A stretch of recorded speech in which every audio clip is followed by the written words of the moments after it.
Well, good morning and welcome to Live Impact News here on the 13 News Now app. It is a Monday morning at 10:01 a.m. here in Hampton Roads and Northeast North Carolina. It is June 8th, and we enter into this week with none other than super producer Sarah Calloway guiding us through what will be 2 hours of live impact news for you here this morning. Now, as you can see in the studio, we also have meteorologist Taylor Stephenson joining us today. And Taylor, we know that there is some big sort of global weather that we're going to have to touch on, but we want to start with that local forecast. What do we look at? It was a beautiful weekend.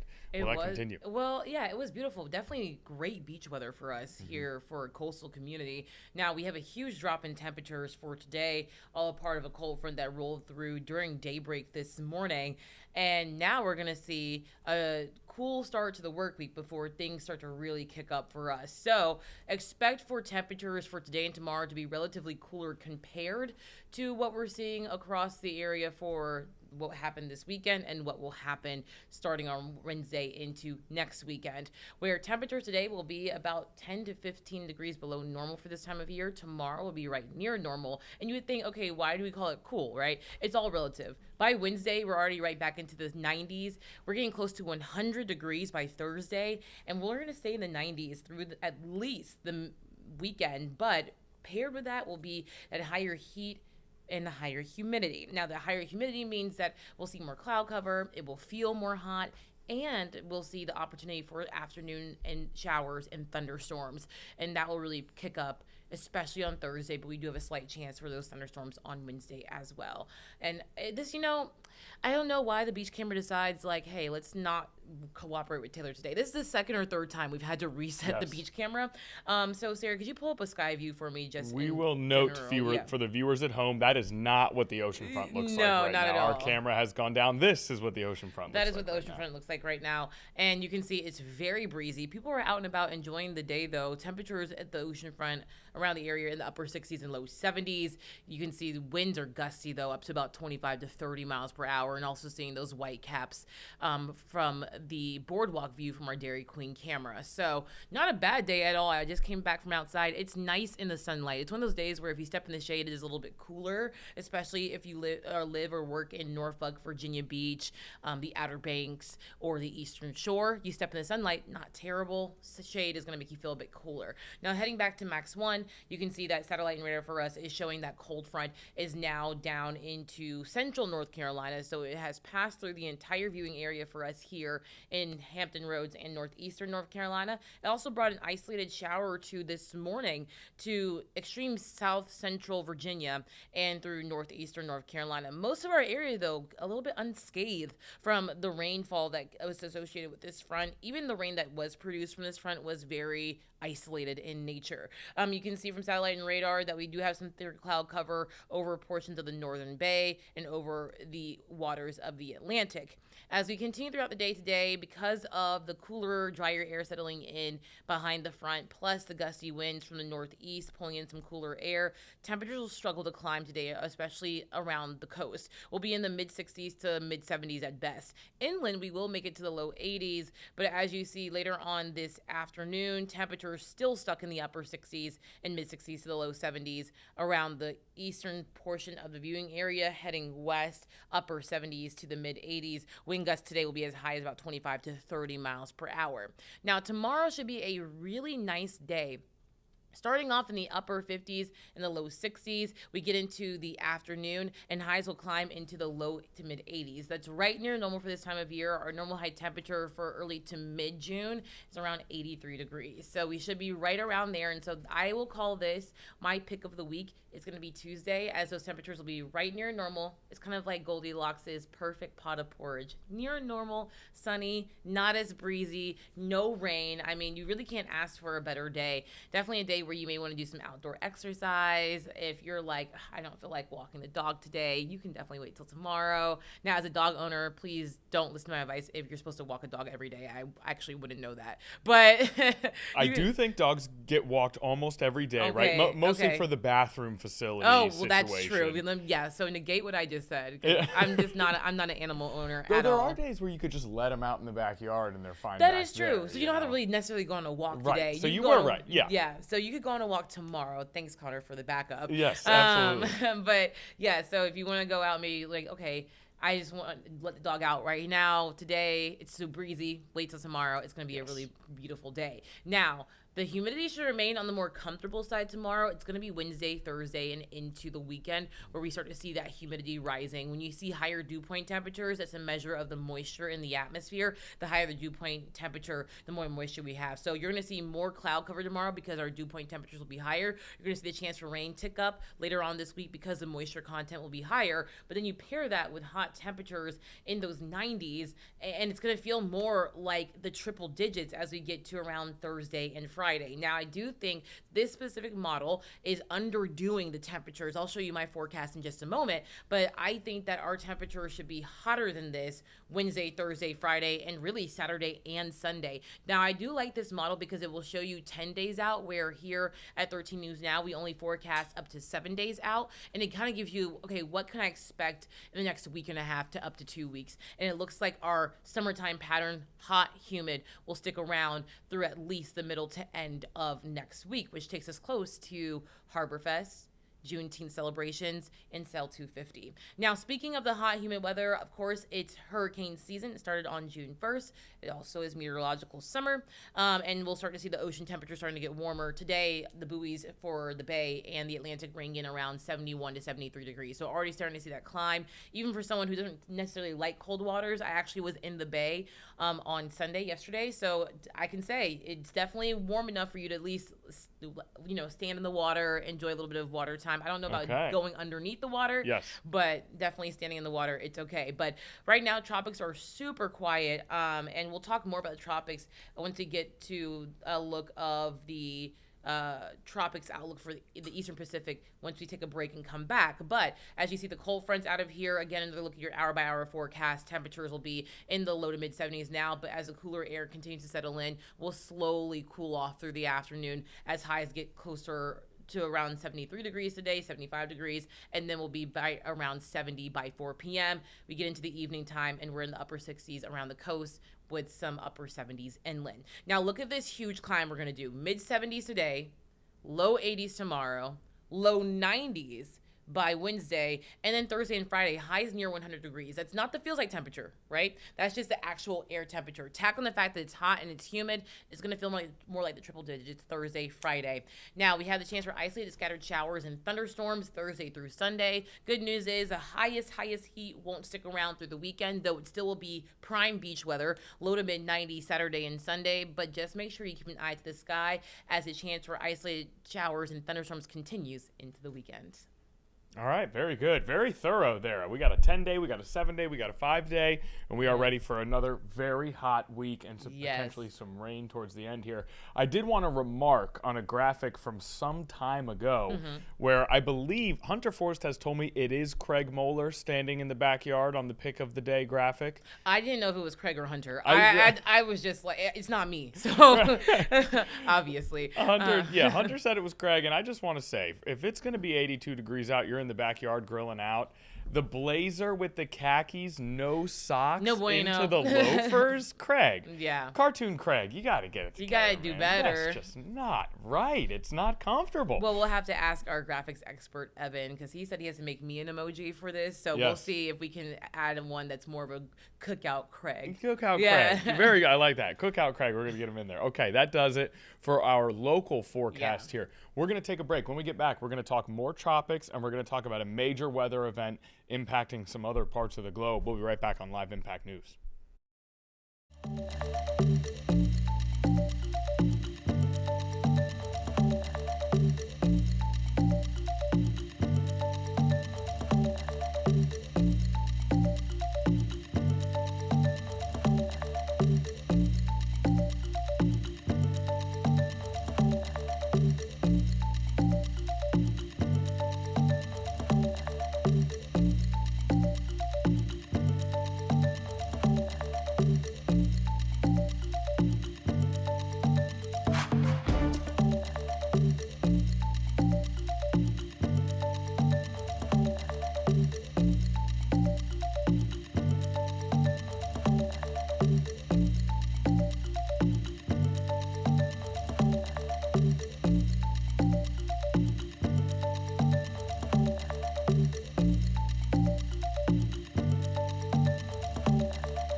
And we're back here on Live Impact News. We move forward with our second portion of today's weather segment featuring Taylor Stephenson. Now, Taylor, let's talk tropics. We enter week 2 of hurricane season here.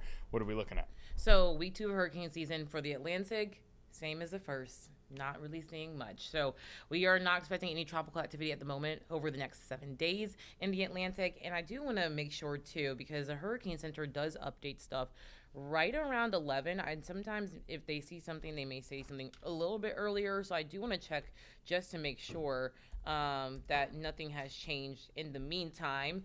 But yes, for the Atlantic, not seeing any tropical activities over the next 2 to 7 days. But in the Pacific, it is a very different story. So we'll go ahead and talk about the second named storm. This is Tropical Storm Boris. Boris is just about to make landfall in southern Mexico as a very weak tropical storm. Right now, sustained winds of only 40 miles per hour, which a tropical depression is around in the upper 30s for those wind speeds. So when you have that, I mean, you're talking very weak tropical storm status. Still, nonetheless, can cause some of that flooding. So I'm going to talk a little bit about the what the Hurricane Center is saying in terms of its key messages about Boris. So Boris right now, as of the 8 a.m. advisory, against a tropical storm about to make landfall in Mexico, the Hurricane Center says heavy rainfall associated with Tropical Storm Boris will impact portions of southern Mexico.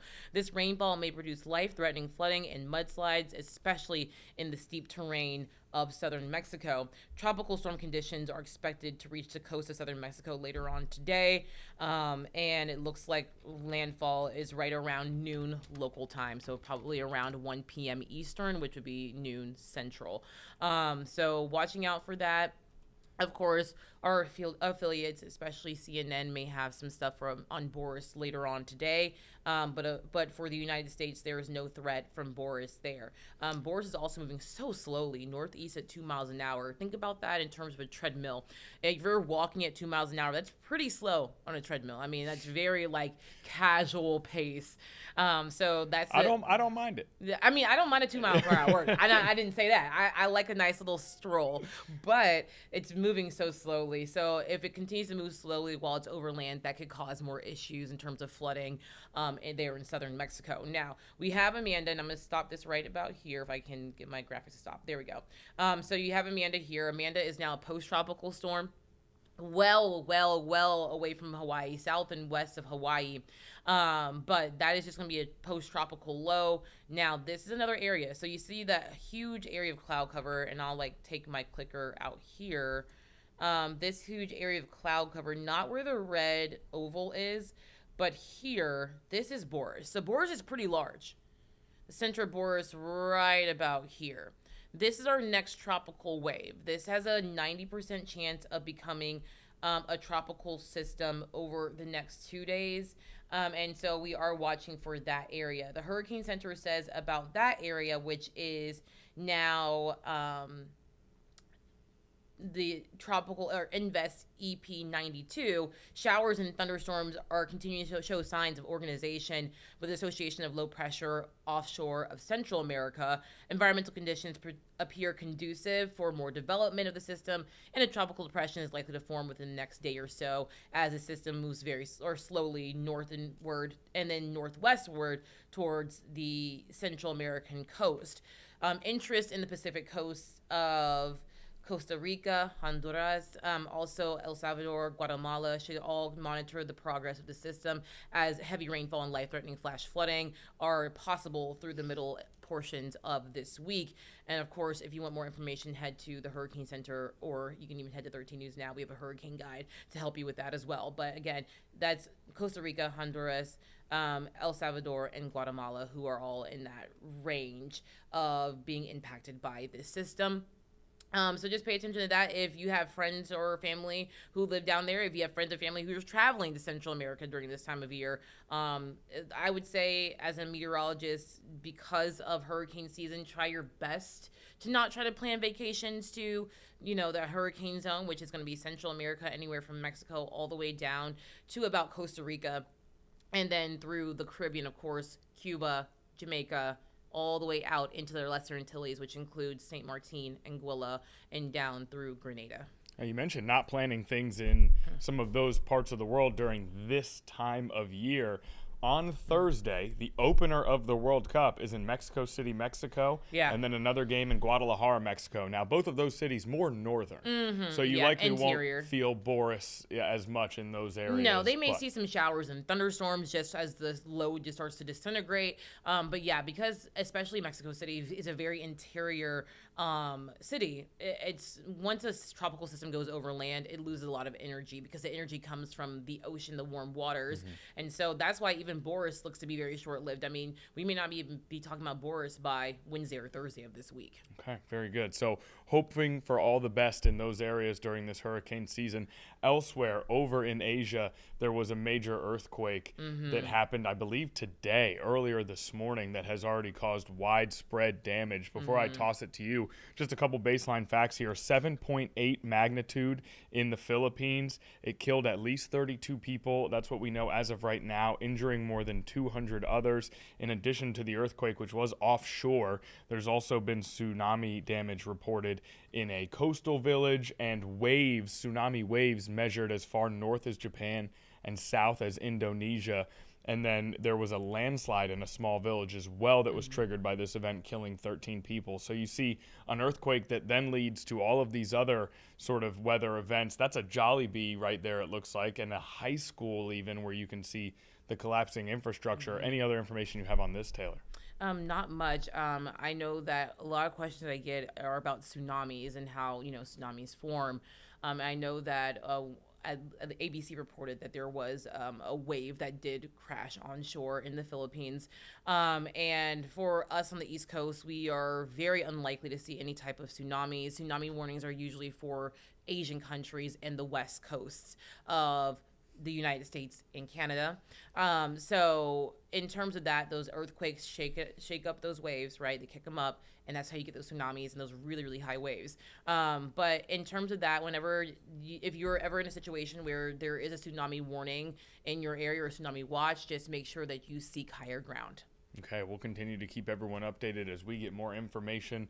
And we also do know that the United States has said that it is in contact with Manila in the Philippines, ready to support any response efforts in any way that the United States can. So hopefully as much recovery is needed, as many resources needed, headed towards the Philippines as quickly as it can get there. Okay, that will do it. Anything else, Taylor, that you want to add before we let you go? That's about all I have for today. All right, Taylor Stevenson, we appreciate you so much. We'll be right back here on Live Impact News with more on this Monday morning.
Okay, welcome back to Live Impact News. We have some major local breaking news here, a story that we have been following for some time. This is regarding Navy seaman Jeremiah Copeland. He was scheduled to appear in military court this morning.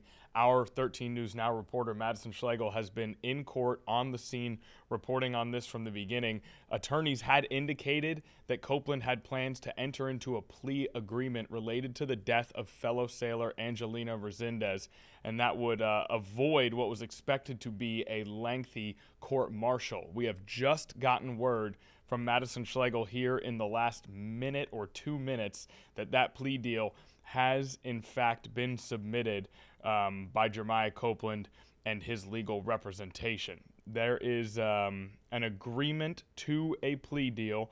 Copeland will be sentenced to no less than 40 years and 2 months of confinement at Leavenworth Federal Prison in Kansas, a dishonorable discharge, forfeitures of all pay and allowances, and reduction of rank to seaman apprentice.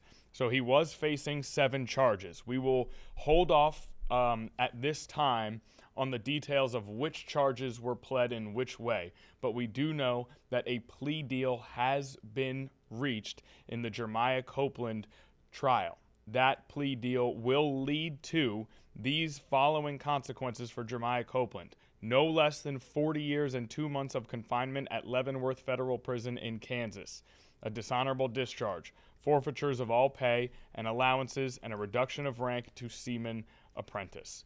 So that is the final conclusion when it comes to a lengthy story that we have followed from the very beginning. Initially, the disappearance of Angelina Resendez, then the discovery of Angela Resendez's bodies a short distance from Naval Station Norfolk, and eventually the accusations and then charges that came against Jeremiah Copeland, and now a plea deal from Jeremiah Copeland. Now, that brings us to what may be some level of legal conclusion to this story. It certainly is not the end of this story, as we have heard repeatedly from Angela Resendez's mother, Angelina Resendez's mother, as she attempts to create a situation where real changes are made to protect others from having to suffer the way that Angelina Resendez did. But we also know that that family will, family and friends of Angelina Resendez will always have to deal with the consequences of this particular horrendous act. And of course, among those 7 charges, the most serious, premeditated murder. And so we do know at the very least that to the charge of premeditated murder, there was a not guilty plea, but then there was a guilty plea to the lesser included offense of unpremeditated murder, according to the initial information that we have here. We'll get more into the details surrounding the 7 charges, the guilties and the not guilty pleas as a part of this plea deal once we're able to get in contact with or get more information from Madison Schlegel. But what we do know now, and we can report, is that Specialist Third Class Jeremiah Copeland, 21 years old, the sailor charged with killing Specialist Third Class Angelina Resendez, has agreed to a plea deal that will lead to him spending no less than 40 years and 2 months at Leavenworth Federal Prison in Kansas. That is the breaking news that we have for you today. Again, on the story, the case of the death of Angelina Resendez. Jeremiah Copeland strikes a plea deal in the 7 charges brought against him in relation to that death, including premeditated murder, which was pled down. So let's see if there's any further information. Of course, it is obvious now that there will be no lengthy court martial. Otherwise, that's kind of no trial, if you will, if we can speak in more layman's terms, outside of the confines of sort of the military legal system. Let's see if we have any more information. We've been over the details of this case so frequently and so often that we will not start from the beginning. If you followed us here on 13 News Now, if you're in the area, you know, again, of the disappearance of Angelina Resendez, the investigation, the discovery of her body, ultimately the charges against Jeremiah Copeland, the details that came up about his past and about the warning signs that may have been there from his past behavior, the family of Angelina Resendez, how vocal of advocates they have been to create a more safe situation for others who will walk the same path that she walked in the military. And so all of this coming together on this morning as we get information of that plea deal from Jeremiah Copeland. Now, again, Madison Schlegel is there. She is at the trial. She is at the hearing, if you will, and she is covering every single aspect of this particular plea deal. Now, she has an immense amount of work to do. We're keeping our eyes on our live feeds here, our local live feeds. If Madison Schlegel does become available for a live update for us here on Impact News at any point in the next 90 minutes, we certainly will go to her. We can promise that she will have coverage in our noon program of everything that she heard from trial today, or we can at least promise that that is very much the plan, considering that nothing goes awry in the next 2 hours or so. So a major update to you here from one of the local stories that has totally and completely dominated the headlines in Hampton Roads for years now. All right, let's take a break here on Live Impact News. When we get back, we'll reset and we'll continue with our coverage of some other major stories of today.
All right, back here on Live Impact News, we're going to dive into a story that originates from the world of sports but has come with many, many more layers than that here. Many, many other aspects of society involved in tonight's Game 3 of the NBA Finals. First of all, let's just start with the fact that it's the New York Knicks and the San Antonio Spurs. The Knicks are up 2-0 in this series. This is the most highly anticipated basketball game in the city of New York in at least 27 years and potentially much, much longer than that, as Madison Square Garden has not witnessed a game with these stakes. Potentially the most famous basketball arena in the world, about to witness a finals game with their team up 2-0, and it's been 27 years since that team was in the finals. It's been since the early 70s since that team won a championship. This has been labeled as one of the most expensive basketball tickets of all time. Just getting in the door for this game, thousands and thousands of dollars.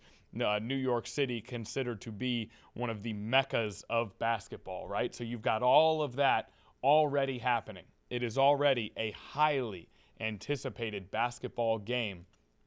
Well, over the course of the last 4 or 5 days or so, the added layer came to fruition of President Donald Trump deciding that he will attend that game.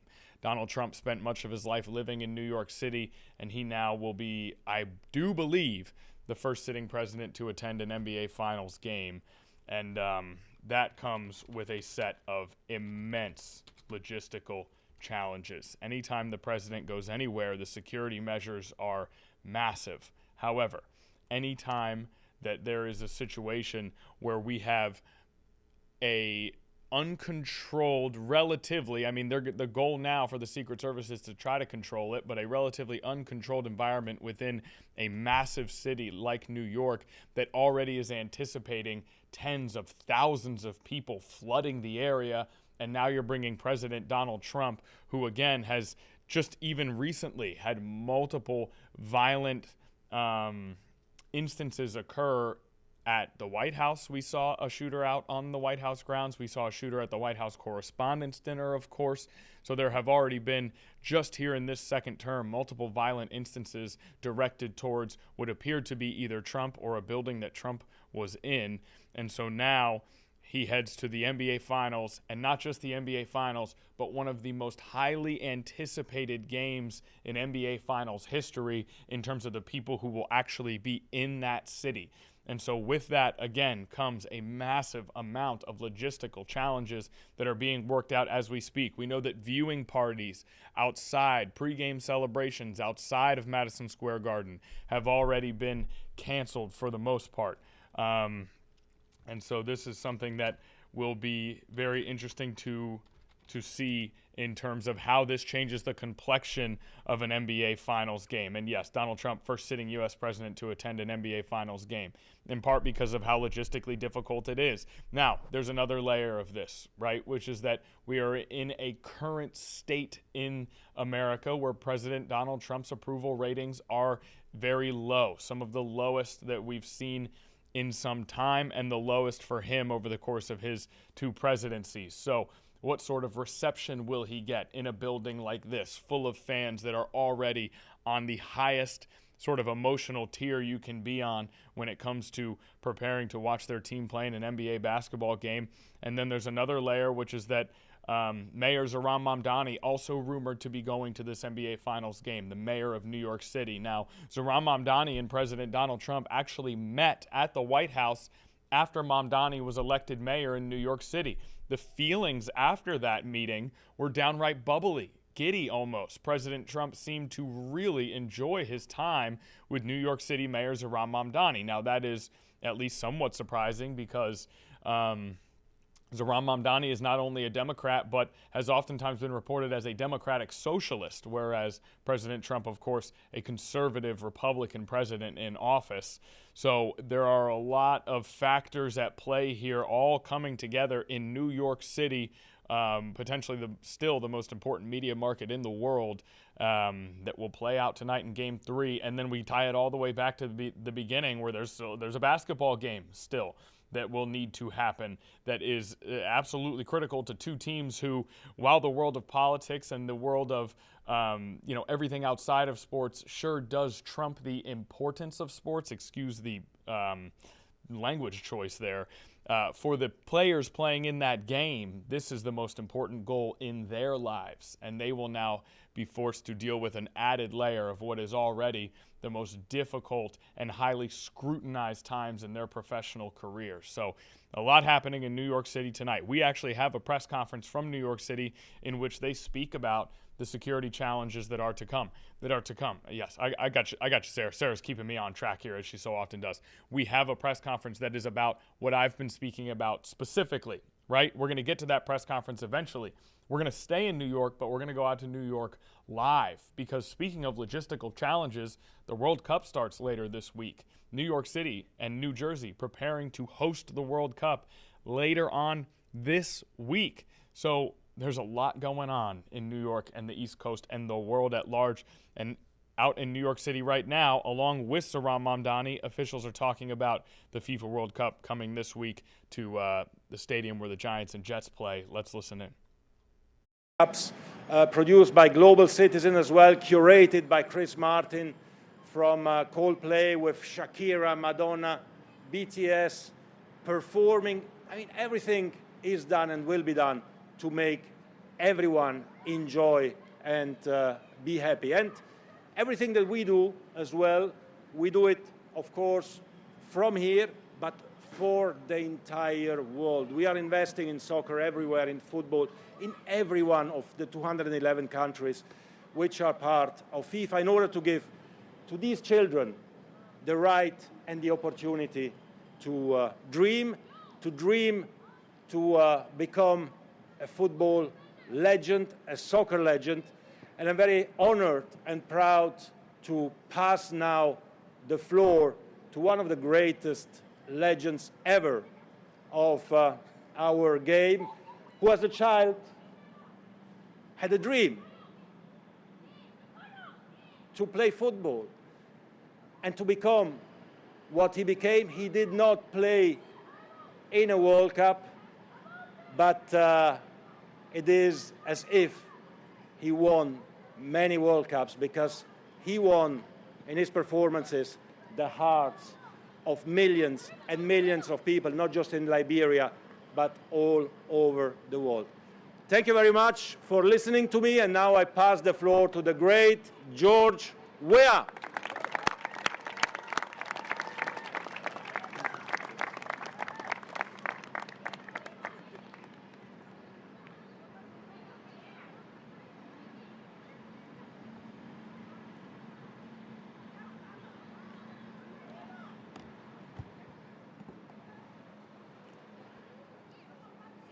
Madam Kathy Hochul, Governor of the State of New York, Mr. Zoran Mamdani, Mayor of New York City, Mr. Gianni Infantino, FIFA President, Mr. Hugh Evans, CEO of Global Citizens, members of the FIFA player partners, other dignitaries here, distinguished ladies and gentlemen.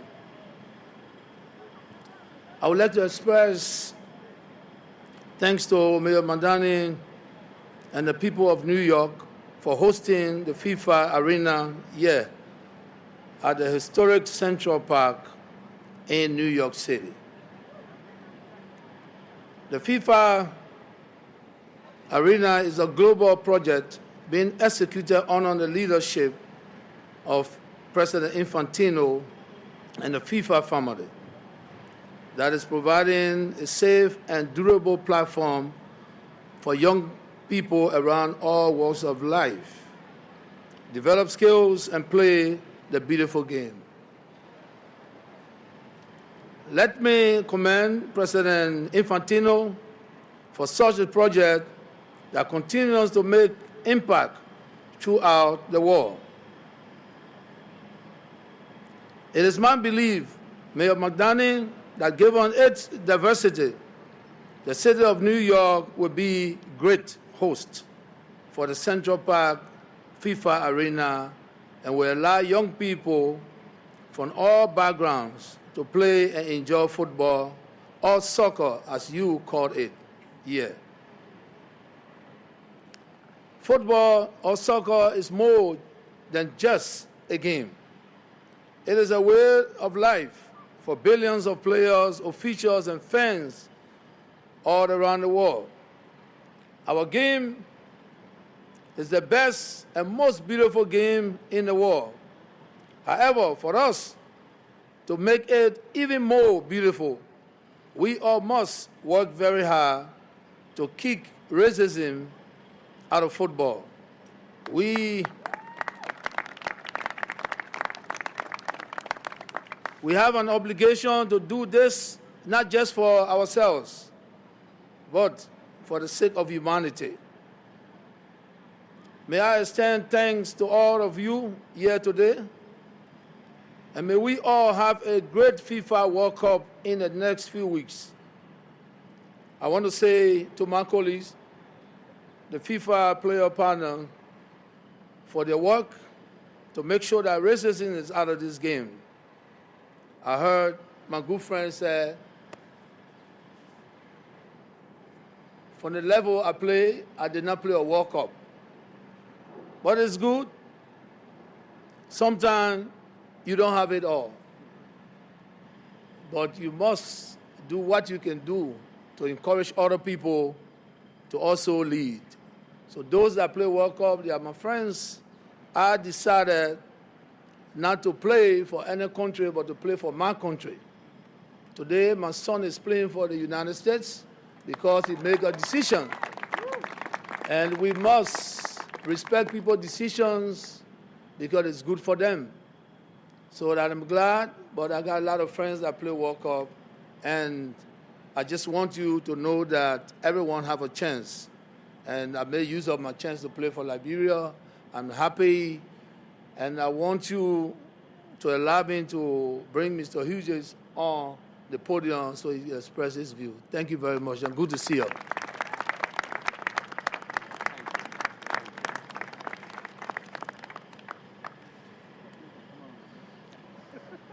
Good morning, everyone. My name is Hugh Evans from Global Citizen. I want to start by acknowledging Governor Kathy Hochul. I want to acknowledge Mayor Zoran Mandani. I want to acknowledge FIFA President Gianni Infantino. And Gianni, we all wish you the best over the coming weeks as you're about to embark upon. I think he deserves a huge round of applause for everything. I'd like to acknowledge New York, New Jersey Host Committee CEO Alex Lazary, Parks Commissioner Tricia Shumara, and I'd also like to acknowledge Betsy Smith. Thank you for your leadership. And FIFA legend George Weah. For the past 14 years, Global Citizen has been honored to call the Great Lawn of Central Park our home. And we are thrilled to be presenting the World Cup Watch Party in partnership with the city, in partnership with the state, in partnership with FIFA, as we seek to create the world's biggest watch party for the world's biggest match. On July 19, 50,000 New Yorkers will be here, well, more precisely on the Great Lawn of Central Park. And as Governor Hochul said, we are going to have the greatest LED screens you've ever seen, 3 of the largest ever to be in Central Park, with immersive sound so that everyone can experience this all together, united for this historic occasion. But what is so important, and Mayor Mandami referenced this, is that most importantly, this is entirely free. Free for New Yorkers, free for people to embark upon and enjoy this celebration together. So starting from Thursday this week, the way you can earn tickets is you go to globalcitizen.org/watch party. You take a simple action and you enter the lottery to be part of the 50,000 people on the Great Lawn of Central Park. The World Cup, and especially the final, is an opportunity for all of us to celebrate together. And along with the halftime show that Gianni Infantino referenced, which will feature Shakira, Madonna, BTS, and all of it, together with the watch party, is in support of the FIFA Global Citizen Education Fund. This is a fund that President Infantino and I established about a year ago with the goal of raising $100 million for kids' education around the world by the time of the World Cup final. And I'm so proud to tell you that the street soccer kids behind you were some of the first to receive a grant of $250,000 from the FIFA Global Citizen Education Fund to support their work. But I'm also really excited to announce that as of today, we've raised $50 million for the FIFA Global Citizen Education Fund. This will enable us to support grassroots organizations all over the world, thanks to the leadership of President Infantino and FIFA. So I hope you'll all join us on July 19 on the Great Lawn of Central Park. This is going to be a truly historic occasion, free for all New Yorkers. And with that, it is my great honor to welcome the CEO of the New York, New Jersey Host Committee, Alex Lasry. Thank you. All right, so a number of officials speaking there about this exciting add-on to the World Cup celebrations that have come from the great global soccer tournament arriving here in the United States. You get all sorts of added benefits, such as initiatives like this. And we got to hear from George Weah. George Weah, a world-class soccer player in the mid-90s, went on to be president of Liberia from 2018 to 2024. He was the speaker 2 speakers ago, and just awesome that he is here in New York and speaking at this particular event. World Player of the Year for FIFA in 1995, and again, president of Liberia from 2018 to 2024. Okay, as we've mentioned, New York City, a lot going on. We are going to continue to keep an eye on all things NBA Finals and World Cup for the duration of this. As we said, it has become at least somewhat politicized tonight with President Donald Trump's attendance at Game 3, but there's still a basketball game on ABC as well. As for us, we're going to take a commercial break. More news when we return.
Okay, welcome back to Live Impact News. A really interesting situation that we have here today.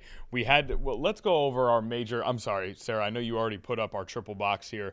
Can we come back to me? And I just want to mention very quickly once more our major local breaking news here, which is that a plea deal has been struck in the Jeremiah Copeland case. Jeremiah Copeland charged with the murder of fellow sailor Angelina Resendez, who disappeared and then was later found many, many months ago, a story that we covered from the very beginning. Now Jeremiah Copeland has pled guilty to a number of charges levied against him, and he will serve or be sentenced to no less than 40 years and 2 months of confinement at Leavenworth Federal Prison in Kansas. So another step in the long and winding case of the death of Angelina Resendez. Jeremiah Copeland striking a plea deal today. I just wanted to give that update in case anyone is just joining us here locally. Okay, let's get back to the sort of unique nature of Live Impact News thus far today, which has been an immense amount of talk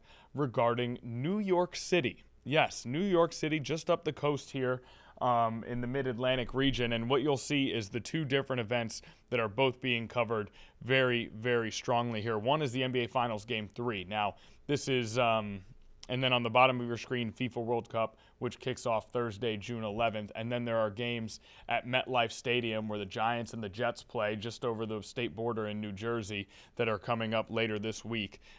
Two events that require a lot of logistical planning on their own. Game 3, one of the hottest tickets in the history of New York City sports. One of the hottest tickets in the history of basketball. New York City, the mecca of basketball. Madison Square Garden, the most famous arena in the world. They play host to a Knicks team that is in the NBA Finals for the first time since 1999, chasing their first title since 1973, and up 2-0 on the San Antonio Spurs.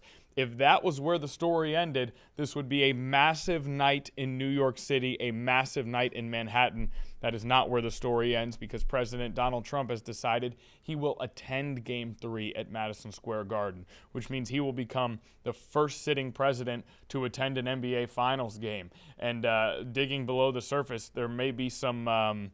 we may be able to kind of see why, because this is requiring a massive amount of planning, security, and Secret Service work at Madison Square Garden to prepare for Trump's arrival at Game 3. And remember, this comes within the context of a shooter outside of the White House weeks ago and a shooter at the White House Correspondents' Dinner a month or so ago.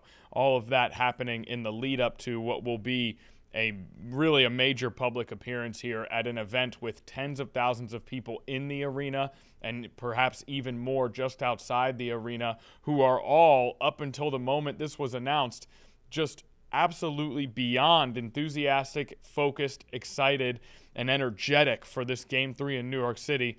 Now the added layer of President Trump, we've already seen some of the impacts.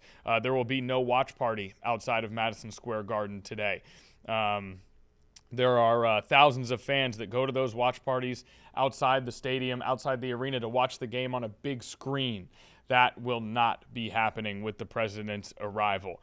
Let me at least make sure that there's no other, we've heard talk of how long it will take people to get into the arena. One of the most expensive tickets in Madison Square Garden history, in basketball history, at that arena, and it's going to take quite a bit of time to get through all of the security measures for fans to get to their seats as we go into what is sure to be a very unique night. Now, Mayor Zohran Mamdani also scheduled to be in attendance at this event. Zohran Mamdani and President Trump had a meeting together after Mamdani was elected mayor.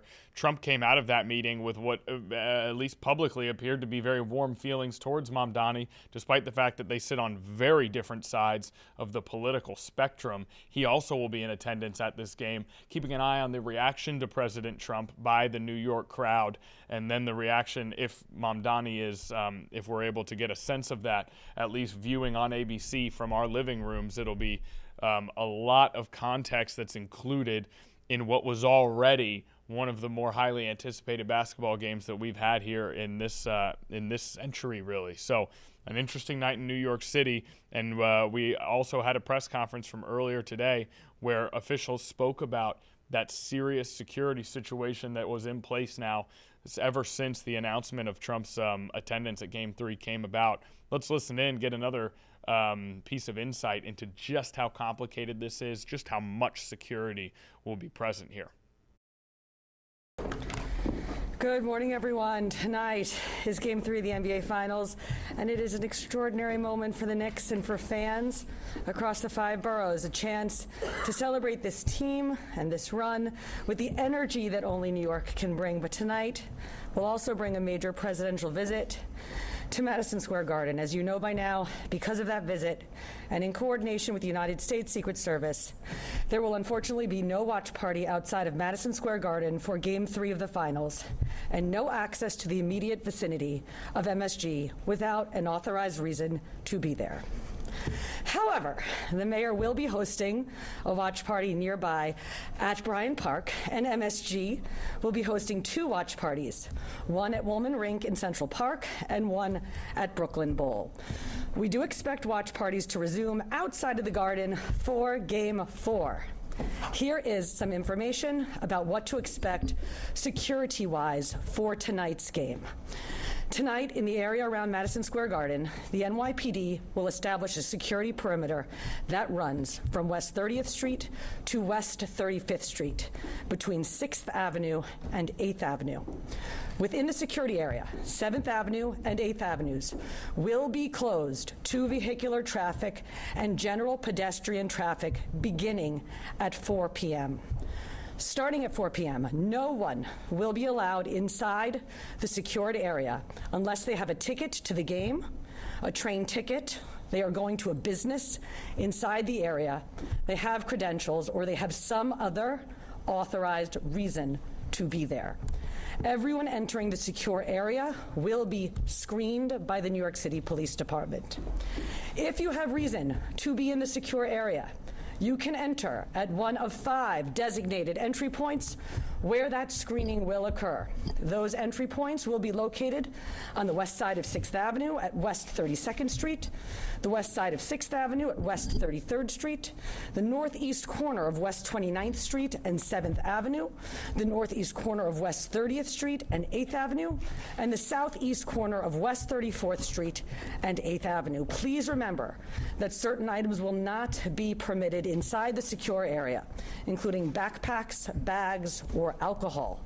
The only exception will be for travelers entering Penn Station who will be allowed to carry bags needed for travel. Businesses inside of the perimeter, including bars and restaurants between 6th and 7th Avenues, and those between 7th and 8th Avenues will be allowed to operate with strict capacity limits. If you plan to frequent one of these locations, you will need to be screened at a security checkpoint. When you leave, you will not be allowed onto 7th Avenue or 8th Avenue inside of the secure area. If you are not going to the game, we are asking you to avoid the area around Madison Square Garden tonight. And if you are coming to the area, do not drive. Use mass transit, give yourself extra time, and follow the direction of NYPD officers and security personnel on the ground. For access to public transportation, including Amtrak, LIRR, New Jersey Transit, and the subway, your best bet in the area will be to use the entrances to Moynihan Station on the west side of 8th Avenue on 31st and 33rd Streets, which will be outside of the secure area. We do not anticipate any service changes or disruptions as a result of the security plan. When the game ends, fans leaving Madison Square Garden will exit onto 7th Avenue or 8th Avenue. From there, they will be directed north or south toward West 29th Street or West 36th Street. East-west egress will only be possible south of 30th Street or north of 35th Street. So if you're planning to take an Uber, a taxi, or another ride after the game, you should plan to do that from West 29th Street or West 36th Street, not directly outside of the Garden. For Game 4, we do expect watch parties outside of Madison Square Garden to resume. Those watch parties will be managed with pens and screening, and we do anticipate the same security perimeter for safety purposes. We will have more to say about those plans in the days ahead, but the plan will be modeled after Times Square New Year's Eve, one of the most joyous nights of the year. So the message is simple. Celebrate the Knicks, but avoid the MSG area tonight if you do not have tickets for the game or some other valid reason to be there tonight. Thank you, and go Knicks. I am now going to introduce Matt McCool from the Secret Service.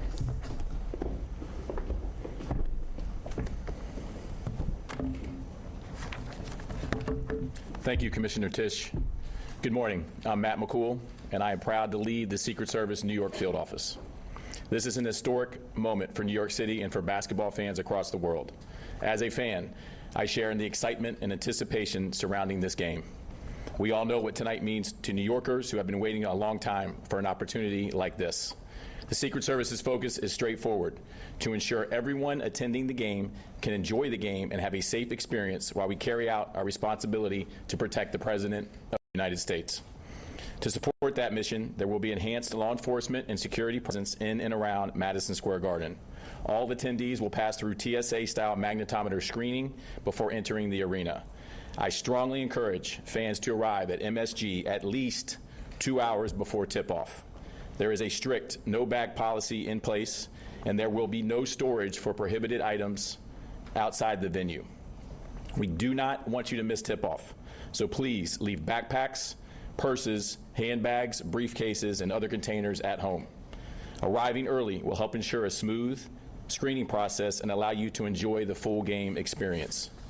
The Secret Service, the NYPD, and our public safety partners have worked closely together to develop a multi-layered security plan. You will see Secret Service police and special agents, transportation security officers, federal air marshals, and the NYPD officers throughout the area. These visible security measures are designed to provide both protection and reassurance to everyone attending the NBA Finals. In addition to personnel, our security posture combines drones, as well as advanced counter-drone technology, protective intelligence, specialized tactical teams, and operational resources that allow us to identify and address potential threats while maintaining a welcoming environment for fans. From the ground to the sky, the Secret Service and our partners have it covered. This security plan will not impact rail service at Penn Station, and we highly encourage the public to use mass transit. We ask the public to remain vigilant and report suspicious activity to law enforcement or event personnel. As always, if you see something, say something. I am very confident that ticketed attendees who follow these recommendations, plan ahead, arrive early, and come prepared will be able to enjoy this historic moment in New York City. Thank you. All right, we can take any questions that you have. Questions, Miles? I think that's not working. Okay. Was the issue that it's just there's no real way to mitigate crowds and rowdiness and all of that kind of stuff with the president being inside the sort of physical footprint? There's a lot of events we're like not going to get into the specifics of it, but the NYPD, in coordination with the Secret Service, made the decision for Game 3, where we have a presidential visit, that we could not support watch parties right outside of the Garden. We are looking forward to bringing back watch parties for Game 4, as I mentioned. But I think New Yorkers are used to presidents coming to town, and they understand that that generally means lockdowns of areas, and that's what you're going to see tonight at the Garden. Mark, CNN. The area within that area of Madison Square Garden, if the president leaves, will that be taken down? If he leaves during the middle of the game, for instance, will that be opened up again? That is going to be managed as a secure area for the duration of the night. There is not going to be a watch party in front of Madison Square Garden tonight. That has been done as part of a security plan put in place for the presidential visit, and we are very much looking forward to bringing back watch parties at the Garden for Game 4 on Wednesday night. Also about policing once the game is over, when everybody comes out onto 7th Avenue. I know there's been a lot of rowdiness. How will policing happen with those crowds? Will they be shuffled out immediately? Will it be as I mentioned in my remarks, there will be you will not be able to, if you're exiting the Garden after the game, you will not be able to go east-west until you get up to 35th Street, which is the northern boundary, or 29th Street, 30th Street, which is the southern boundary. That will be the only place where you can have east-west egress. There will be no east-west egress inside of the secure perimeter. Hi, good morning. I know you said rail service won't be suspended in any way. In light of the stabbing that happened at Penn Station, what will security look like for travelers at Penn Station? Chief, you want to? So our posture in and around Penn Station will not change. We have hundreds of officers assigned to Penn Station and 34th Street subway stops in and around. That's why we do what we do as far as the deployment there, but it will not change in light of the incident yesterday. Last question, Joe Marino from Post. Typically, and I'll just add to the chief's answer. There will actually be more cops in and around the Penn Station area because the NYPD is doing such a large deployment to the Garden, both above ground and below ground.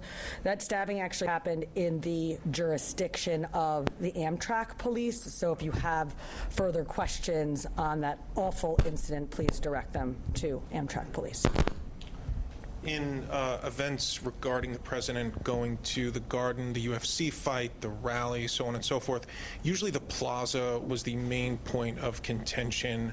Is there anything, or was it just an abundance of caution, looking at the global picture, that caused you to feel like you needed to expand the zone of the frozen zone, the zone of security? Yeah, I think looking at where we are with these NBA finals, these NBA finals are not like a UFC fight, and so every event is different, but you'll understand the very specific differences associated with NBA finals and just the incredible interest and excitement that is around it. All right, thank you very much, everybody.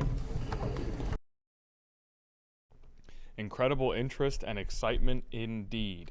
Excitement all the way through, and an added layer of interest now with the presidential visit, the first ever for a sitting president at the NBA Finals. We want to really quickly an update on something that was mentioned there towards the end of that press conference, the stabbing in New York's Penn Station. Sunday evening, 6 people injured in a stabbing inside that station, according to authorities. A suspect was taken into custody after the attack, which unfolded around 7 p.m. It's one of the quote here is nation's busiest transportation hubs. It's a massive rail complex beneath Madison Square Garden that serves a number of different Amtrak, Long Island Railroad, New Jersey Transit, and the New York City Subway. Paramedics found 1 victim with serious injuries, 2 with moderate injuries, 2 with minor injuries, according to the fire department. All 5 taken to the hospital. Another person whose condition was not immediately known, taken to a separate hospital. And again, a suspect was taken into custody. Okay. Around all of that, again, or within all of that, again, we have an NBA Finals game tonight on ABC, one with a massive amount of interest from within New York City and nationally at large here. The Spurs losing 2 heartbreakers in San Antonio. In order to make this a series, they've got to go get this one in New York. Biggest basketball game of the year, in addition to everything that surrounds it. We're going to take a commercial break. When we get back from commercial, Madison Schlegel is here. She's going to give us a live update from the Jeremiah Copeland plea hearing. We're going to hear from Madison as soon as we return on Live Impact News. We'll be right back.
All right, welcome back to Live Impact News here. We had breaking news very early in the show, a follow-up now to that breaking news that Navy sailor Jeremiah Copeland has entered a plea deal admitting to the unpremeditated murder of fellow sailor Angelina Resendez. Copeland now faces over 40 years in confinement. Madison Schlegel was at the hearing. She's been covering this story for some time. She joins us now live. Madison, what can you tell us about this plea deal? Connor, just moments ago, the judge officially and formally accepted Jeremiah Copeland's plea. Again, he's pleading guilty to a slew of specifications of charges here. Now, what's going to happen now is that we're in recess in court until about 12:30. In some of those plea agreement stipulations, it was told that Jeremiah Copeland is actually going to be sitting down with Esmeralda Castle, the mother of Angelina Resendez, before sentencing happens this afternoon. Now, we're slated to hear sentencing after that 12:30 break, but right now we are in pause because the judge is making way for Esmeralda Castle and Jeremiah Copeland to be having that sit down. Now, over the course of court today, what we have heard is Jeremiah Copeland's firsthand accounts of what happened on those days of those assaults. In the pleas that he is pleading guilty to, we heard the assaults of 3 different women, Angelina Resendez and 2 other women who were also involved in the service and had recorded assaults that they were alleging happened against them from Jeremiah Copeland. And we did hear today that those assaults are no longer alleged. Jeremiah Copeland did say that he pled guilty to an assault of a sailor in 2024, back in July, and also pled guilty to filming of an assault of a sailor while the Harry S. Truman was stationed aboard in Oslo, Norway, and he had pled guilty to filming that assault on camera. Now, again, we are seeing some of the dynamics play out in the courtroom as well today. We have seen members of Angelina Resendez's family. Her mother, Esmeralda Castle, is here in court alongside with Marshall Griffin, that's the family's attorney, as well as a representative from the League of United Latin American Citizens and the friend that was called by Angelina Resendez the night that we learned that she was killed. So again, we've also seen people who are in the defense pews as well today, in the defense seating area, which we presume to be Jeremiah Copeland's family. We did hear in the plea agreement that it was said that Jeremiah Copeland's mother was going to be her witness in his plea agreement, and it was stated today that she was in the courtroom with us. Now, during those instances where Jeremiah Copeland was outlining what exactly happened to Angelina Resendez, we did see a woman from the defense's side. She was visibly moved, crying, had to get up and leave the room, and came back just a couple minutes later after those assaults were outlined. But again, Connor, we're going to stay on top of what that actual sentencing is today. We've learned the details of what that plea agreement is going to look like moving forward. And from the way that things are moving today, Judge Hutchinson seems pretty confident that a sentencing could happen by the end of today. Now, this was a case that was originally scheduled for a 2-week trial. Since this plea agreement has been entered, that has since been changed to a shortened 2 days. Now, whether this case is going to bleed into tomorrow, we're unsure. But again, it's looking like sentencing is going to come down after we break for lunch here at 12:30. Okay, Madison, thank you so much for that reporting. Beyond the plea deal, obviously what stands out there is the fact that Esmeralda Castle will be meeting with Jeremiah Copeland. We had a story here on 13 News Now in the past couple of weeks where she spoke about, forgiveness and the pursuit of forgiveness within this case. Any more details you can give us about that sit down? Was it requested by Esmeralda Castle specifically for that purpose, or is there any legal ramifications that go into a sit down like that? That's quite the piece of news there. Yeah, Connor, when we learned about this potential plea agreement, Esmeralda Castle did tell 13 News Now that it was a possibility that the Navy could allow some time for her to sit down and have a conversation with him. Now, whether or not that conversation was actually going to come to fruition wasn't confirmed until today when those plea agreements were outlined. In my conversation that I have personally had with Esmeralda Castle, again, she's working to get to a place of forgiveness right now. And ultimately, in the conversation that she wants to have with Jeremiah Copeland, per our conversation, conversation. She just wants to hear more of the specifics about what happened the morning that an officer had alleged that he saw Angelina awake and alive that morning. She's got questions about whether or not that officer had fully confirmed whether or not Angelina was alive at those moments. Again, she's working to get to a moment of forgiveness, and I think right now this is the first time that we've heard Jeremiah Copeland speak full sentences here at a trial, telling firsthand his account of what happened on those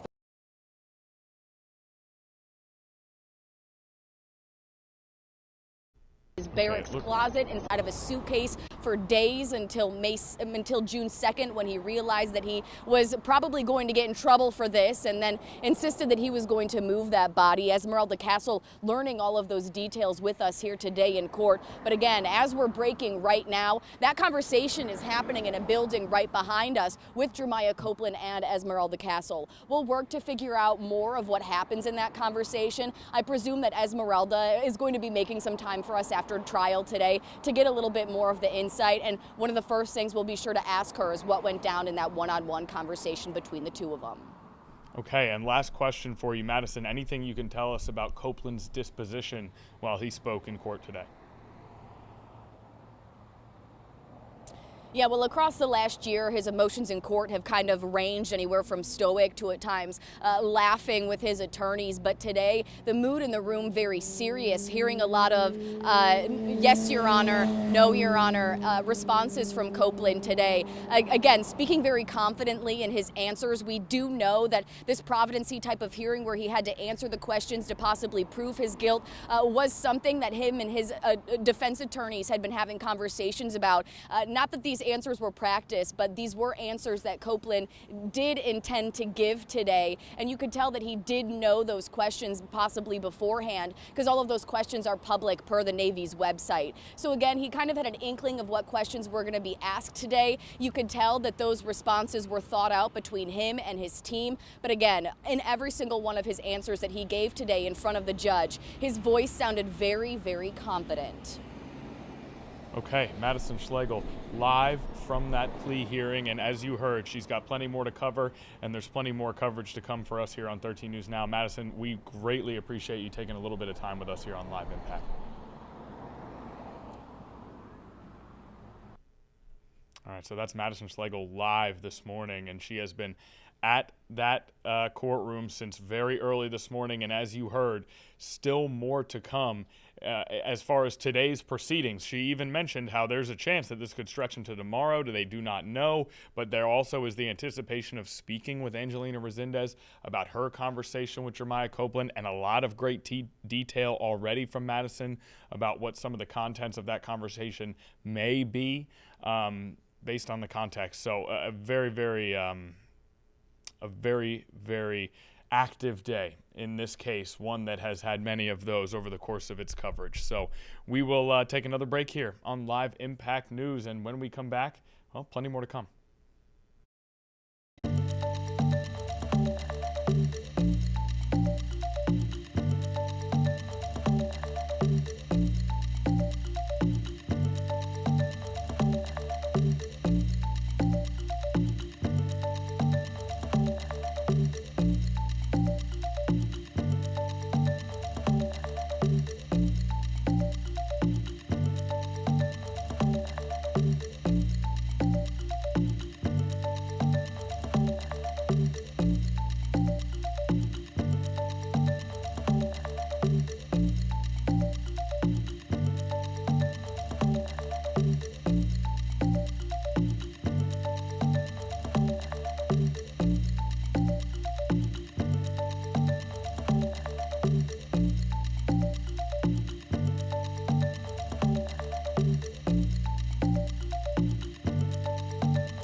All right, welcome back to Live Impact News, where we have had two really major stories that we've been covering today. One here local, the plea deal submitted and agreed to by Jeremiah Copeland as he admitted to the unpremeditated murder of fellow sailor Angelina Resendez, facing over 40 years in confinement. Madison Schlegel has been reporting on that for us.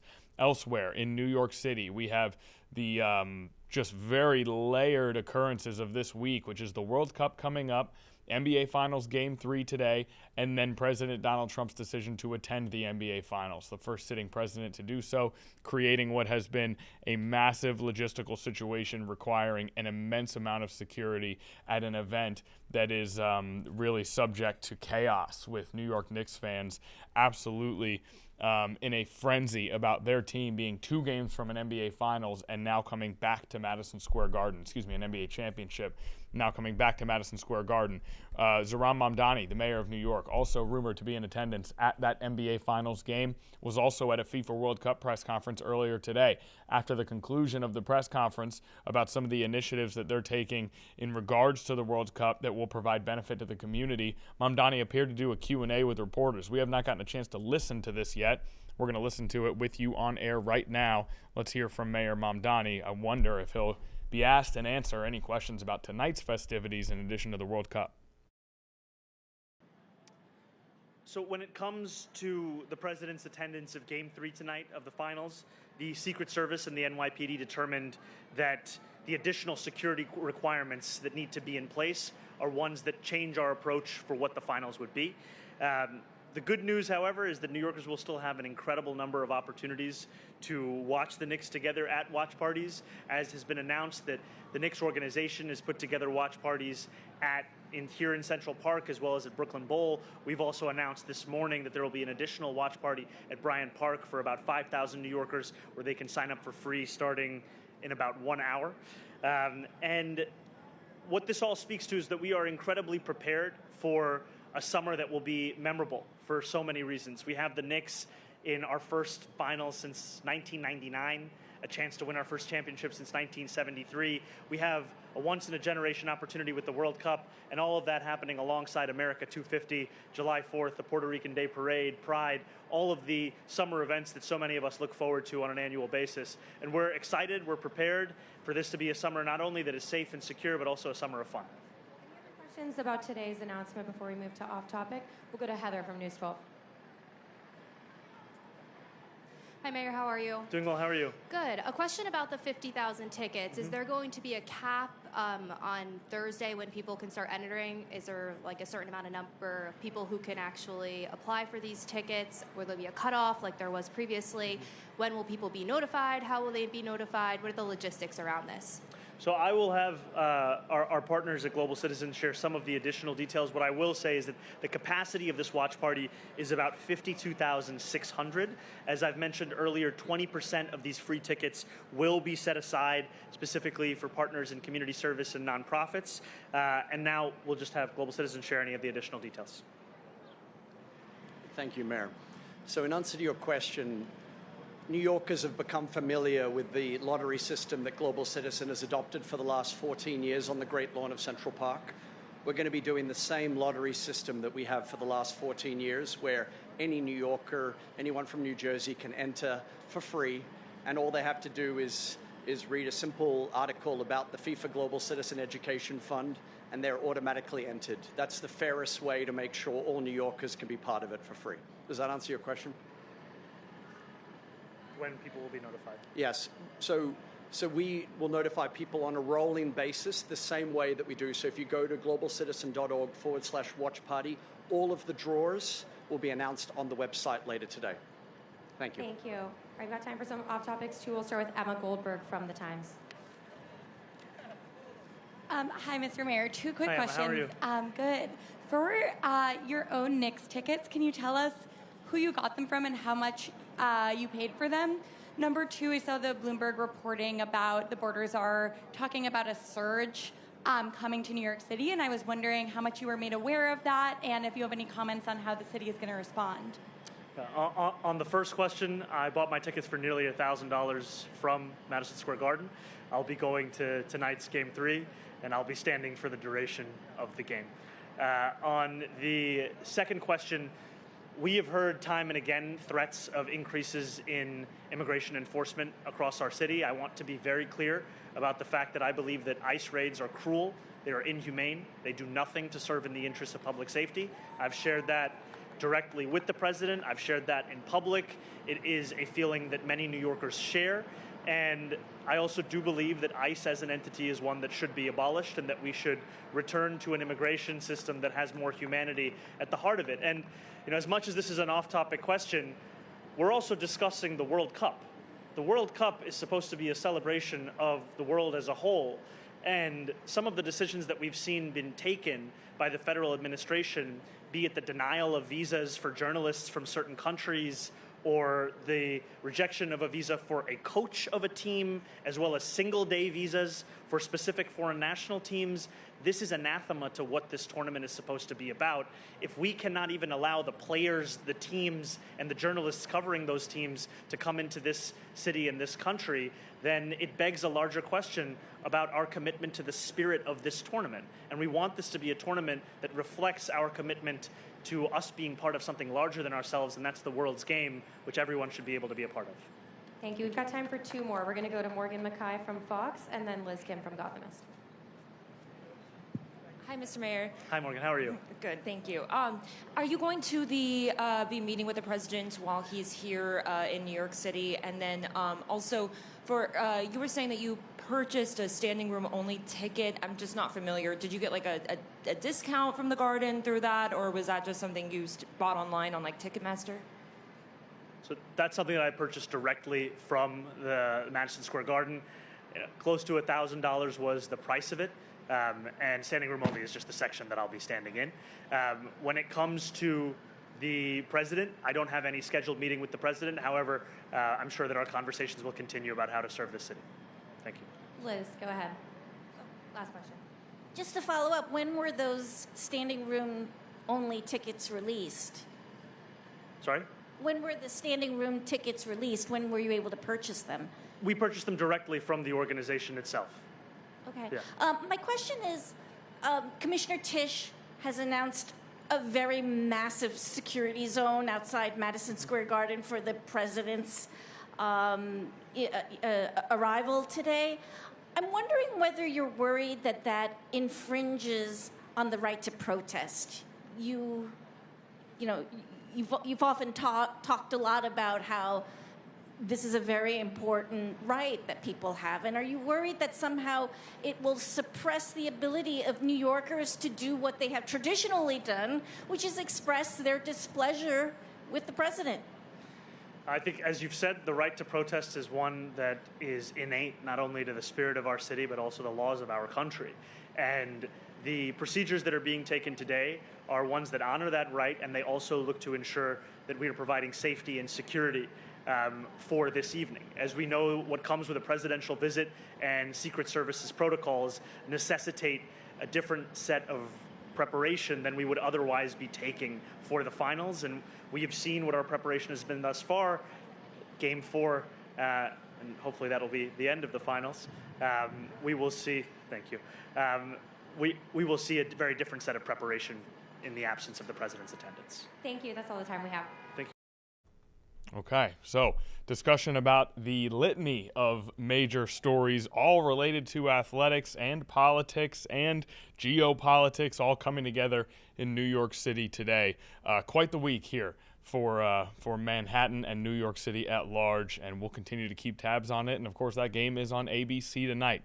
As for us here on Live Impact News, we're going to take a commercial break. When we get back, we have a special guest here in studio that's coming up next.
All right, welcome back to Live Impact News. About 11:31 a.m., quarter of the show left, and it's going to be an exciting one because, again, we have a guest here in studio. Christopher Dumshat, a regional communications manager for the American Red Cross, joins us now. And Christopher, I'm imagining you haven't had an insanely busy morning or anything. Not at all, no. But Yeah. I'm happy to be here. That's for sure.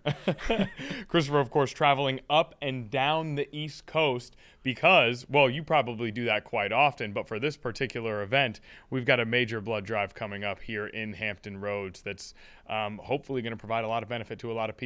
If you just want to summarize the Saving Lives blood drive the best way you can. Yeah, absolutely. We're, once again, really grateful to partner with 13 News Now for our 13 News Now Saving Lives blood drive, which is coming up June 20th through the 22nd. We have various locations, so not to take any time, but various locations all across coastal Virginia. The best way to find out those locations and those specific times would be going to redcrossblood.org and typing in our sponsor code, which is, guess what? 13 News Now. There we go. 13 News Now, a proud sponsor of this event, and all that information also on your screen right now, redcrossblood.org. You got that sponsor code, and then you've got the location. So we'll have that up on our website periodically on the show, and we'll continue to make sure that information is out there. How big of an event is this for you guys? I mean, it's a big event. It's a great event. It's just important. It's an important event, right? I think what we want to talk about is the importance of donating blood. So anyone that's healthy and able to roll up their sleeves to donate life-saving blood, the need for blood is constant. It's year-round. So doing this in the beginning of summer, especially when we see those vacations, school's out, things like that, it's a vital time for us to collect blood. So there's an urgent need for blood donors. So when we can partner with 13 News Now to get the word out, to encourage the community to donate blood, we have those blood supplies ready and available for when there's a need, and there's a constant need for blood. So a constant need for blood, but I've also heard that especially summertime, early summertime, it's even more pivotal. Is that because there is more blood needed throughout the summer, or is that because there are less people donating throughout the summer? Yeah, so I mean, there's not an exact science to it, but I would say it's definitely people's availability to donate blood diminishes because of those vacations, because of school being out, things like that. We rely heavily on the community to come together as often as they can at various blood drives all across the country. But what's key to remember is there's no particular time in the year that blood is not needed, right? Mm-hmm. So the need is constant. So, if you're able to donate blood here at the 13 News blood drive coming up in June, we would love that. If you're not, we still encourage you to donate blood. Schedule that appointment, whether it's July, August, September, October. Schedule that appointment to donate blood because the need is constant. It's around the clock. It's around the entire year. So the need for blood, we want to make sure we have that blood supply. There's someone sitting at home watching this who's maybe never done so before, but is hearing you talk about it and says, "Okay, you know what? I want to do this. I need to help." Mm-hmm. What do they know the locations? They know where to go. What else do they need to know? Yeah. So we would encourage everyone, if you're a first-time donor for sure, to go to redcrossblood.org or download the Blood Donor app that we have. It's free and available on all smart devices to read about donation eligibility, the criteria, the health standards, all those kind of things, just to make sure you don't come out and end up getting deferred or something like that. So we have all that information available on our website, on that app.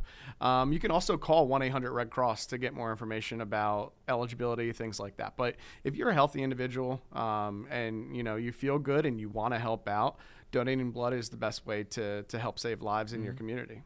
If you have someone who says, I do meet all that criteria, but I'm just nervous about it. I just don't want to. I don't want to do it because I don't want to mess with that, right? But they want to help, but they just can't. They're a little skeptical about the actual physical act of doing it. What do you guys tell those people in order to let them know, hey, this is normal, natural, easy, you're going to be fine? I mean, how do you approach that? Yeah, I mean, it's everybody's preference, right? I donate blood every chance I have an opportunity to. So it's not that hard of a thing to do. It takes an hour of your time if you're doing a single donation. If you're going to do like Power Red, something like that, maybe a little bit longer. But if you ultimately want to help out, but you just can't donate blood or you just don't want to donate blood, you can always raise your hand to volunteer your time at a blood drive or, volunteer your time helping with disaster relief or things like that with the Red Cross. So there's a lot of different opportunities to give back to your community, especially with the American Red Cross. And don't feel bad. If you just can't donate blood, that's okay. You can volunteer your time to donate or to help at blood drives. You can donate some financial needs if you want to do something like that to help with disaster relief, all those kind of things. So there's many ways to help out your community. But for those that want to donate blood, we really encourage you to do so. And we hope to see you at the 13 News Now Saving Lives Blood Drive. And I'm assuming you guys have found that first timers come out, they do it, and maybe there's a lot of, well, that was easier than I thought. I would imagine that you get that reaction quite a bit. Yeah, I think we do. And we have some really cool incentives too that we have that we give out to those that are able to donate blood. I believe coming up we're doing so from June 1st to the 28th, we're giving out like $15 e-gift cards to different merchants, things like that. People are also, if they're donating blood, they're automatically entered into an opportunity to win a $7,500 gift card. So that's a cool thing that we have going on. And then we just constantly, we change those things up. We have beach towels that are going to be given out. We have some really cool upcoming promos like Looney Tunes t-shirts, some fun things like that. And we have some blood donors out there that love to collect these items. So you can, again, find all that information on our website. So redcrossblood.org on the blood donor app and, see what fits your needs and fits your desires. Yeah, $7,500 doesn't sound too bad either. It doesn't. I wonder if maybe you can speak to, it's something that maybe right now it doesn't feel like an urgent need for you, but the litany of issues that could require someone to need some of this blood that is donated could easily touch any of our lives at any point. Yeah, I mean, you never know when there's going to be a traumatic event, right? So tomorrow somebody could be involved in a bad car accident here in the area. Let's hope that doesn't happen, right? But if they do and they're at a local hospital and they need blood transfusions, we don't ever want to be in a situation where we don't have those blood supplies on the shelves to literally save lives. So when we're able to collect that blood, make sure our hospital systems have that blood readily available at a moment's notice, that's what we're doing. And that's what you as a community member can do by rolling up your sleeve and donating that life-saving blood. Yeah, awesome. Now, I want to spend a little bit of time. We're week 2 of hurricane season here in Hampton Roads in Northeast North Carolina. That's something that we're always keeping a close eye on. When it comes to disaster relief, is there anything the Red Cross does specifically entering into hurricane season to prepare? Yeah, so I mean, it's all about that word, right? Preparedness. So we want to make sure that our communities know what to do. If there is going to be some type of hurricane threat here in coastal Virginia or anywhere on the East Coast, but whether we're impacted directly here or whether we're impacted somewhere else in the country, we have disaster volunteers that are trained that deploy across the country year round, whether it's a hurricane, whether it's a tornado, whether it's a wildfire. It doesn't matter. But our trained disaster volunteers here in the coastal Virginia area constantly answer the call to go help out communities in need. But for communities here, we want to make sure that they're prepared. So now's the time to really start thinking about making sure they have those extra supplies, an emergency kit at their homes, emergency kit for your pets as well. Sometimes we forget about that because if we're ever in a period of time where there's a prolonged power outage or something like that, it doesn't have to be a hurricane, right? It can be just a severe thunderstorm that does that. You want to make sure you have those supplies available to get through. And remember those battery chargers, things like that you can keep your devices charged so you can stay informed. Absolutely. So those are really important things to think about right now because you never know when something's going to strike. Mother Nature's crazy. All the time. Mother Nature is always ready to go, so you need to be ready to go as well. All right, I'm curious here, Chris. We know that you've got quite a few places to go today. I'm wondering, in terms of city to city, what's next for you after your day here in Hampton Roads? I'm going to hang out here as long as I can. I love being in coastal Virginia. Yeah. Virginia is the region that I cover my day-to-day all the time. I do deploy out all over the country, but it's always fun to be here, making a trip here to coastal Virginia and, being able to hang out here with our awesome partners like 13 News Now to talk about this important stuff. This is life-saving stuff, whether it's disaster preparedness or whether it's donating blood. So we appreciate you guys giving us a voice to let the community know what's going on. We appreciate you coming, man. And Chris will be on 13 News Now at noon as well. And, you know, like you said, it's life-saving stuff. This is a situation where if you're laying in that chair, you're at one of these events, you're at Patrick Henry Mall on Saturday, June 20th, you're giving blood. It feels like, you know, you give that blood, that's taken away, you move on with your day. But if you could just maybe put yourself in a mindset where I just saved a life, or I just contributed to someone having a better life right there in that moment. It might not happen right then, but it will happen down the line. You know, hopefully that motivates everyone to get out there during this really a celebration, I guess, in some ways, but the Saving Lives Blood Drive. Anything else from you, Chris? Just want to plug one more time. Yeah. Go to redcrossblood.org, download that blood donor app, enter that sponsor code 13 News Now, schedule your appointment now. Don't wait to do it because you'll forget. Do it right now. That'd be great. We have appointments available, and we hope to see a lot of people from the community out June 20th, 21st, and 22nd. We got a lot of locations, a lot of different times, and a lot of cool things that we're going to hand out to those that donate. So listen, and take it from me, you're talking to someone who has had my battles with procrastination. If you're watching this on your TV and you have your phone in your hand, you can get that out and do that right now. 13 News Now, that promo code. Okay, Chris, we really appreciate you coming in, man. Thanks for having me. Thanks for doing all the shows. Absolutely. Okay, cool. We'll see you down the road. Thanks for all the good work you guys do over there. Take care. All right, that is Christopher Dumshat, who's here from the American Red Cross with a lot of good information today, and we'll continue to, as we approach that event, we'll continue to bring you all of that information here on Live Impact News. All right, for now, we're going to take a commercial break. When we get back, more live events to cover coming up next.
All right, back here on Live Impact News, we have a live event that has just begun. Senator Richard Blumenthal with a press conference on the dangers of hot cars. This is something we cover quite a bit here on 13 News Now, and no matter how much we cover it, it seems every summer there are stories of tragedy striking when kids are left in hot cars. So let's listen in to this press conference right now. I agree 100% with everything Senator Blumenthal said. It's almost 1,200 children have died in hot cars in this country since 1990. And any death of a child is tragic, of course, but these deaths are particularly senseless because they're often neglectful, and they're on the part of the parent or caregiver. A little bit more than half of these deaths are children who are forgotten and unintentionally left in the car. That also raises the concern that almost half of them were intentionally left. As the senator said, people often will leave a child in the car. It takes too much work to get them out of the car seat and put them back in. That is completely not true. And any 2-minute errand can turn into a 10 or 15-minute errand. The temperature inside a hot car can approach 118 to 120 degrees in a very short time. 80% of that increase is in the first 5 minutes or so. That's shocking, and it means that there's no time that's safe to leave a child in a car during the hot weather. And it doesn't have to be hot. Today's gorgeous day. It's 70 degrees or whatever, and there's a beautiful breeze. But all of the cars around us are in the 115 to 120 range when they're exposed to the sun. These deaths can also occur on days where the ambient temperature is even lower at like 60 degrees. Children are at higher risk because being smaller, the amount of surface area that they have is higher relative to their mass, so they are much more sensitive to the extremes of temperature than adults. So everything that we can do to raise awareness, to remind people that it is never okay to leave your child in a car unattended. Make sure that when the car is sitting in your driveway that the doors are locked so that there's no chance for a small child to crawl in and then get stuck, particularly with the advent of child-proof locks in the back seat, which can unintentionally then trap them inside, or they may not know how to open the car from inside. Make sure the cars are locked. There's never an appropriate amount of time to leave a child unattended in a car. And any kind of technological solution that will help prevent this is worth having. So I completely support the bill. Thank you so much for being here. Thank you. Richard Brannigan. Good morning. I am Richard Brannigan. I have the honor to be the CEO for the American Red Cross in Connecticut and Rhode Island. And when we think about the Red Cross, we think about disasters and we think about preparedness. And what we're talking about here today is that thought process about looking at the world around you and the perils that you're facing. And it happens to be the start of hurricane preparedness season, June 1st. So this is a good time to refresh those thoughts about what risks are out there in the community. And in this case, it's a risk that's in your own rear view mirror. So we want people to think about what those risks are for their families and their loved ones and their pets, and making sure that they're taking appropriate steps. This is also an opportunity to take advantage of training that's out there in the community. We offer a full array of training for CPR, first aid, babysitting, all of the things that allow you to be further trained if an emergency occurs. It's appropriate that we're here at the Hartford Fire Station on Sisson Avenue. We partner every single day and night with the City of Hartford Fire Service. They are amazing professionals. And unfortunately, we have to respond to well over 100 fires a year here within the City of Hartford. And we do so and we see people on their worst days.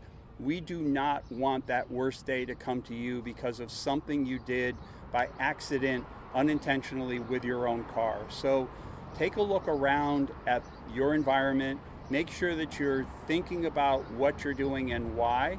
And if you're looking at ways of building your own family resilience, take some training. If you need to feel good about contributing to the community during the summer months, sign up and donate blood. Take a course online, sign up to be a volunteer with the Red Cross. We can't do this alone. Our job is to bring that awareness to the community, and your job as citizens of the community is to be a little bit more aware of your surroundings and take care of the people you love the most. Thank you. Thank you.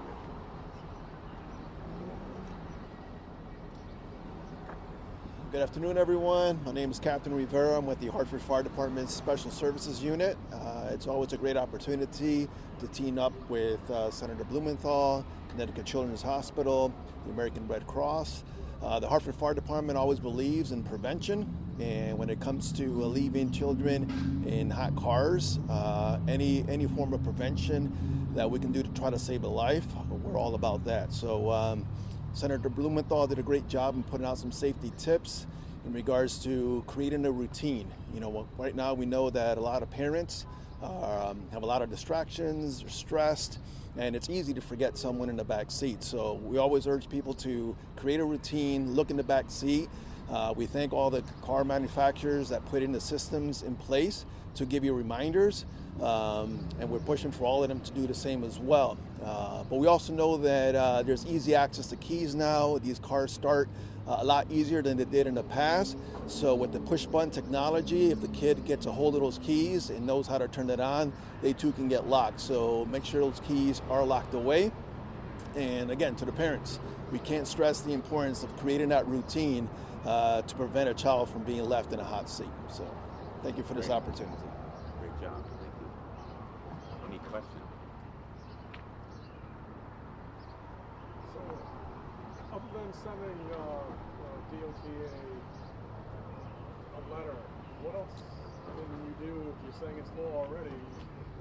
What are the other repercussions that Congress can do?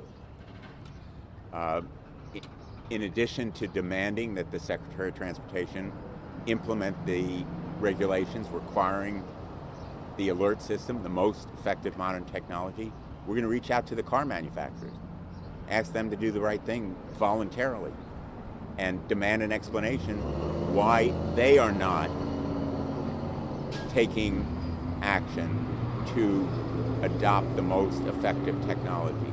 You know, car manufacturers have adopted seat belts, airbags, better construction. This kind of alert reminder is no less important because it can save lives, and the car manufacturers ought to be doing it voluntarily. We're going to demand they do it, even if the federal government is asleep at the wheel. And that's the tragedy here. The federal government is asleep behind the wheel. It has the power to save lives, but it has negligently and recklessly failed to implement regulations that will require car manufacturers to do the right thing. And the American public ought to be aware of this issue and shop accordingly. It ought to vote with its dollars. And we're going to try to alert consumers about the good guys and the bad guys here. So, number one, demand the Department of Transportation do its job. Number two, shame the car manufacturers into doing the right thing. Number three, alert consumers. Look before you lock and demand that the cars you buy be as safe as possible.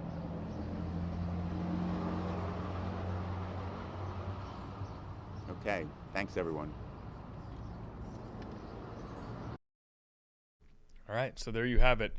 Again, this is something that we constantly are reporting on, giving warnings and reminders about strategies, and yet every summer it seems as though, at least that's the way it feels, right? Is that it feels as though it continues to happen, and it's something that's so easily preventable. So good to hear that there are elected officials who are taking even further precaution to try and make sure that it does not keep happening. All right, we've come to just about the end of our program here. We'll end with, just for in case anyone has just joined us here recently, Norfolk Navy sailor Jeremiah Copeland pleads guilty to killing Angelina Resendez, a fellow Navy sailor. Jeremiah Copeland entered a plea deal admitting to the unpremeditated murder of Angelina Resendez and now faces over 40 years in confinement. We got that breaking news a little earlier in the stream. Then we heard from Madison Schlegel, Esmeralda Castle, Angelina Resendez's mother, as far as we know, meeting with and having a conversation with Jeremiah Copeland right now, or at least somewhere in this time frame. That does it for us here on Live Impact News. We'll have more on that coming up. 13 News Now at noon.